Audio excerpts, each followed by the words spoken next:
मग बाबासाहेबांचं नाव आहे जो संविधानाला कारणीभूत आहे त्याला तुम्ही संपवायला निघालाय. पालकमंत्र्यांची फार मोठी चूक आहे मॅडम, माफी मागणार नाही पण पालकमंत्र्यांची ही चूक पदरात घ्यावी.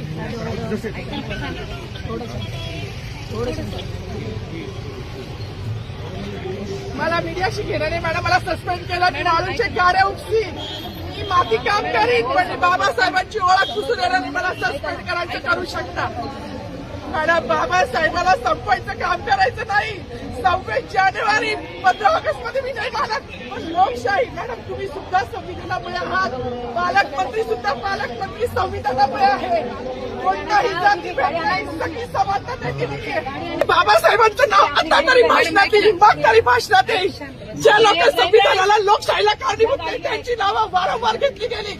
मग जो संविधानाला कारणीभूत आहे तो प्रजासत्ताक दिनाचा जो मानकरी आहे त्याचं नाव भाषणात का नाही.